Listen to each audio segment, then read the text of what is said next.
Hello everyone, my name is NURUL FATIHAH. Our topic is about the United States' position as the world's most powerful state has appeared increasingly unstable. The United States began to develop a strong influence throughout North America in the 19th century. The United States appeared in the World War II as a global superpower and the first country with nuclear weapons and a permanent member of the United Nations Security Council. The end of the Cold War and the dissolution of the Soviet Union put the United States as a single superpower, or in other words, is the hegemonic power of the world.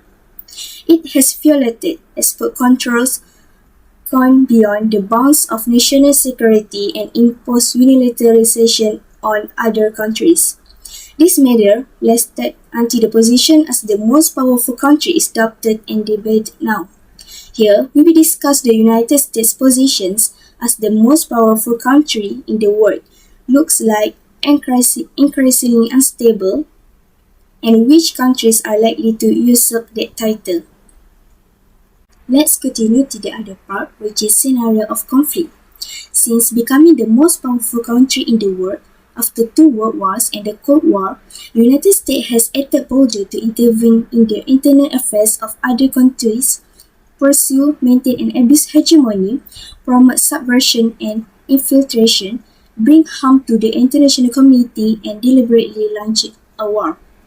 We can see that Peter Frankopan, an Oxford historian, claims that the world order is now collapsing.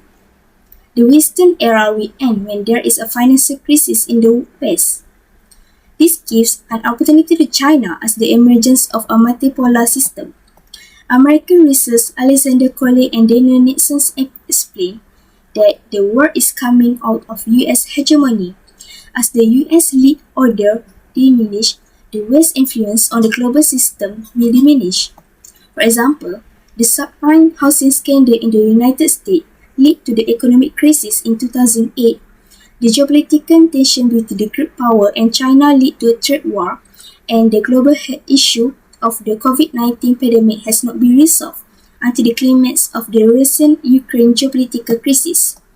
Therefore, in a multipolar order, globalization will favor regional autonomy and the struggle to establish a new power balance more and more. In a loose global order, China, India, Russia, Turkey, Iran, Indonesia, Saudi Arabia, and also Brazil as a whole would be considered region powers. It is evident that we are in the midst of an interim, which is a transitional period between the waning industrial era, which was dominated by Western nations, particularly the US, the new digital era, which was ushered in by the rise of China and the enormous ASEAN trading system. My name is Muhammad AFNAN bin ABDUL and I will continue to my part, that is related theory. The classic balance of power or realist theories of international affairs gave rise to neorealism, which was initially put forth by Kenneth in 1975 and 1979. Kenneth stated in the Theory of International Politics 1979 that the anarchic nature of the international system alone could account for the majority of significant aspects of international relations, particularly the act of great power. Neorealism, often referred to as structural realism, is a theory of international relations that argues that the structure of the international system itself largely determines how states behave within it, rather than the characteristic of intention of individual states. Some neorealist authors simply refer to their theories as realists to emphasize how close they are to pure one. Four basic assumptions about neorealism theory is: the first one is, international politics is characterized by anarchy. There is no supranational authority to enforce agreement between nations in anarchy. Hence, self-help is the most important aspect of international politics. No state can rely on anybody else's assistance unless they anticipate benefiting from it themselves. The second assumption about neorealism theory is states as rational unitary entities are the central actor in international politics. According to the second assumption, the internal politics of countries have little influence on world politics. Neorealist contends that foreign policy and international politics should be treated independently due to this presumption. The third assumption about neorealism theory is states seek to maximize their security. The third premise is that security should come before all other objectives. Moreover, it proves that nations are unwilling to exchange any of their present guarantee of security for other advantage. After safety is guaranteed, other worldwide attempts are made. If international relations in actuality are compatible with that assumption, then this assumption lends behavior a significant degree of predictability. The fourth assumption about neorealism theory is states try to increase and balance their power. The last assumption tells us that states are always motivated to exert greater influence over other states. No country wants to be weaker, but government will tolerate being weaker if their pursuit of greater power puts their security at risk. The pursuit of power is limited by this assumption. So we go to the next part, that is analysis to the issue. There are many ways to assess the possibility of the downfall of American global dominance, namely politics, military, economy, technology, and education. First, in terms of politics, the United States of America is a republic with three branches of government: the executive branch, legislative branch, and judicial branch. The president is the head of state and the person in charge of the state administration. A recent poll revealed that public opinion within the NATO alliance believes China will be more powerful than the US within a decade. Additionally, representative governments have broken the intergenerational bargain by helping investor-owned utilities (IOU) from the younger generation, causing the free market to become paralyzed by too complicated laws, a deteriorating economic and political process. The fundamental question is whether this fall is irreversible or if the American people can rise up and perform the act of regeneration that will resurrect the country. The military is another indicator of American decline. Although both countries employed the same weapon in their system, the United States was unable to surpass Russia in terms of missile technology, and the two countries currently hold the majority of the world's military arsenals. The addition of numerous newer weapons in the arsenal, particularly in the Navy, has greatly increased China's military might.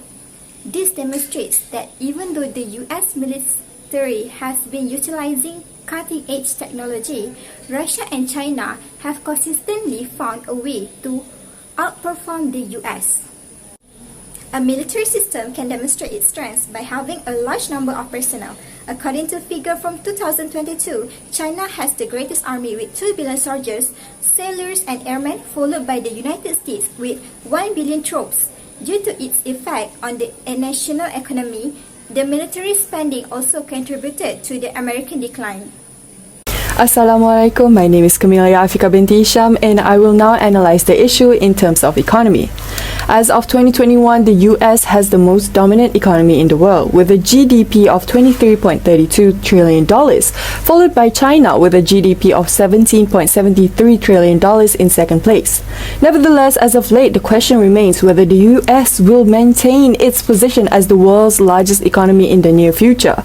Many believe China will rise above the US in the GDP ranking sooner or later.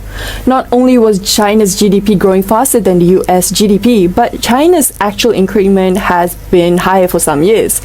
While the US GDP increased by 2.1% last year, China's GDP grew by 3%. Furthermore, COVID-19 has severely impacted the world economy. In the midst of weakening economic activity, the pandemic led to an increase in e-commerce. In the first year of the COVID-19 pandemic, e-commerce sales in the US grew by $244.2 billion. However, China consistently outperforms the US in the e-commerce market. The prediction for China's becoming the world's largest economy may be earlier than forecast, as it is the only significant global economy that showed growth during the pandemic. It could be assumed that if there is no preparation for potential factors that may disrupt the global economy, the US may lose its top position in the world economy. In terms of technological aspect, the competition is more intense between the United States and China. The technological rivalry between these two countries demonstrated conclusively that the modern international scene is multi-unipolar. Since a country's strength is determined by the features of its high-tech strength, the government of a country must interfere in this industry even under an accurate system with free market mechanisms to ensure that a country is always far ahead in terms of its technology. According to David Balam, 2018, the United States has lost its significant technology edge over China as a result of shifting technological dynamics to the East Asian area.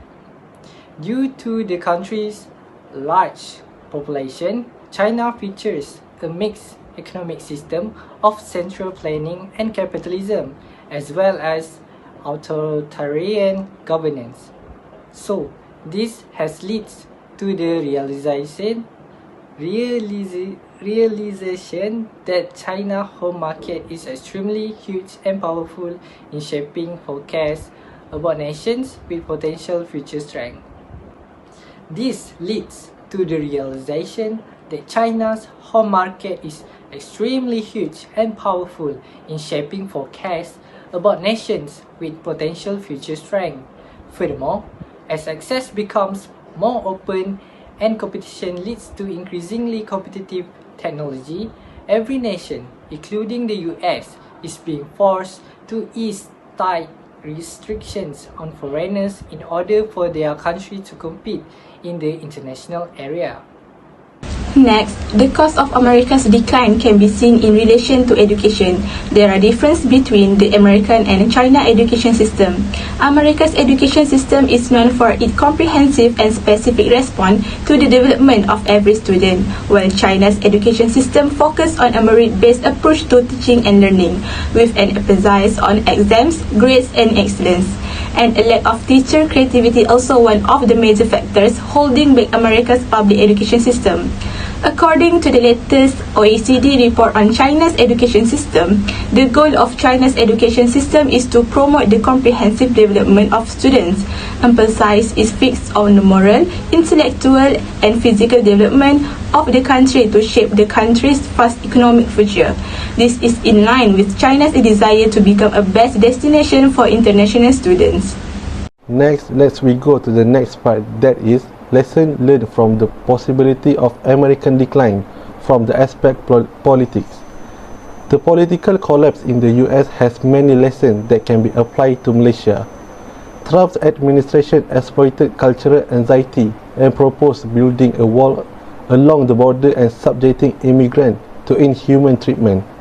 This has led to increased polarization in the US regarding issue of race and religion.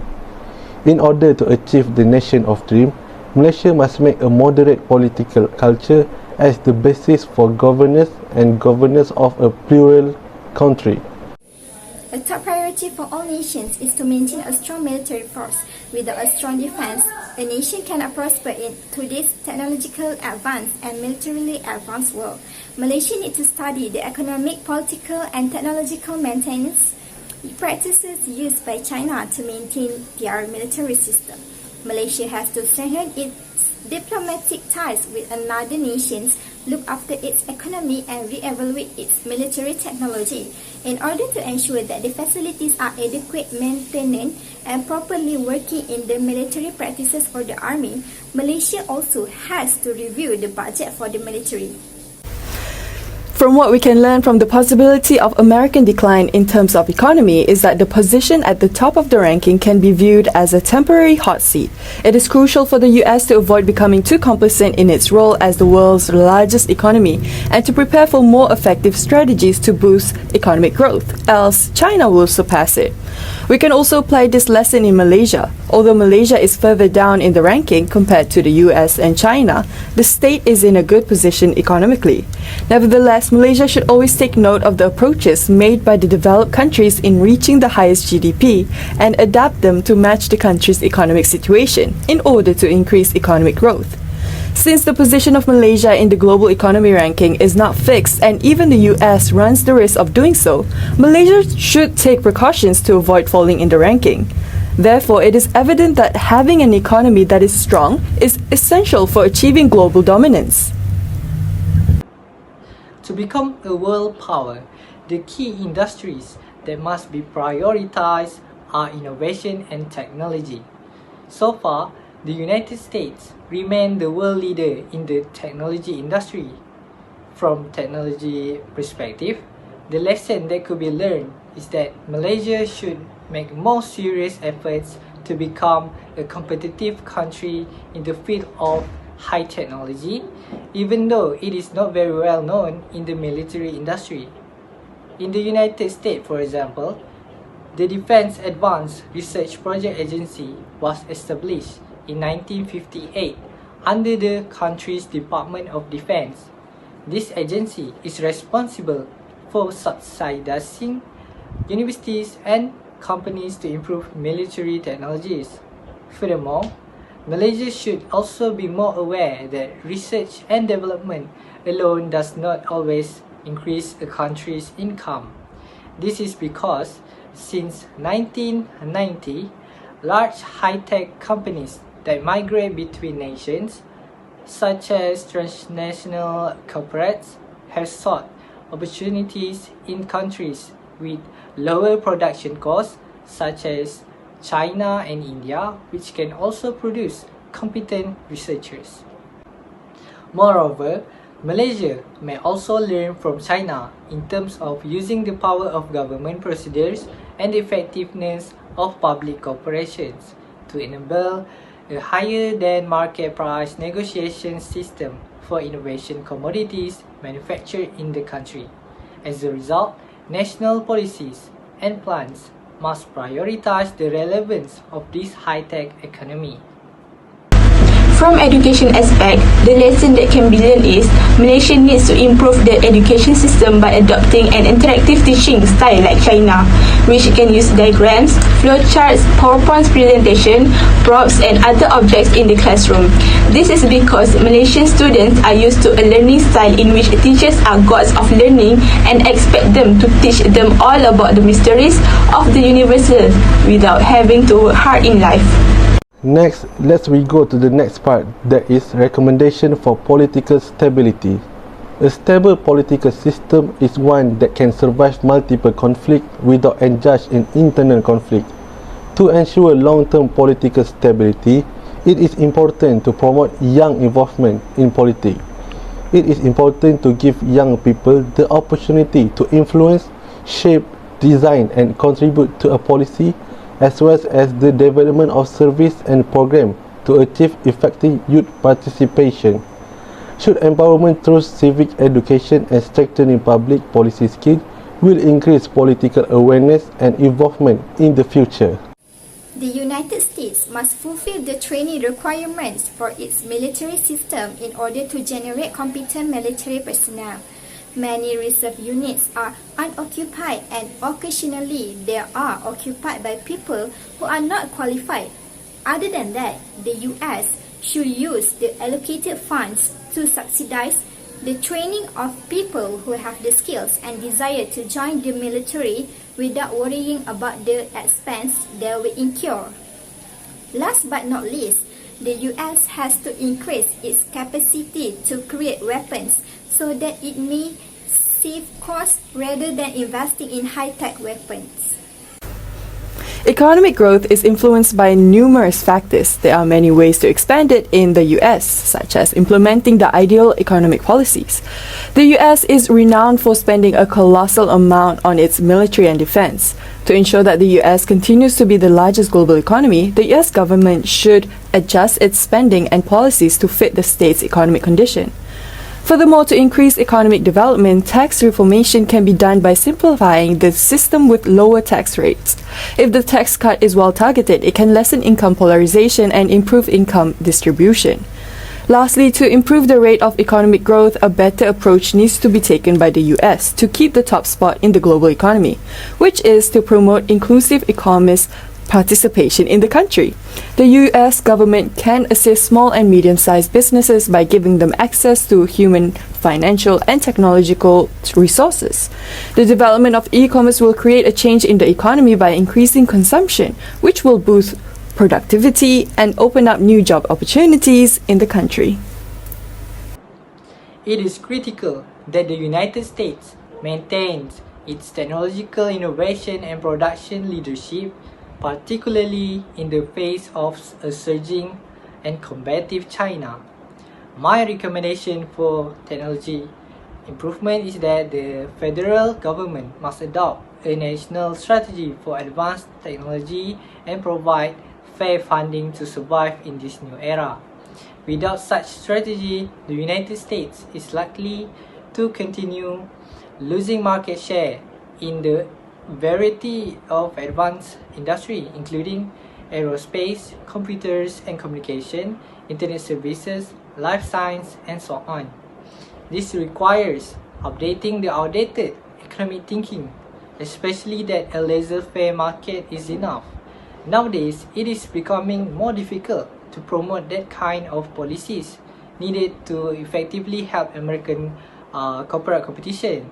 It is therefore time for Congress and Biden administration to embrace bold ideas and proposals focus on supporting cutting-edge technology research, development, and production in America. The US education system has many challenges, but many people are working to make positive change. My recommendation for education reform is to modify teaching approach such as flipped learning can be used to improve student learning. For example, in the traditional model of education, the teacher sits in front of the class and lectures, while the students do their homework at home to extend their understanding of the subject matter. But students watch videos and related lessons before class and use class time to extend the material through group discussion and collaborative projects when used a flipped learning. Flipped learning allows students to control the pace of learning, learn from each other, and explore topics in greater measure than usual. Education should focus on student learning and teachers should be better trained to meet the needs of their students. The US education system has the potential for growth and change. Last but not least, let's go to the conclusion part. In general, the United States is a country that has a very large influence around the world. However, there is the emergence of new countries that will be able to compete with the United States in various aspects in the future. The country that is estimated to be a competitor and will be dominate the whole world is China. This is due to several aspects that state China can overtake the progress of the United States. Therefore, most aspects will be dominated by China, causing the United States to experience a decline. That's all for us. Thank you for paying attention.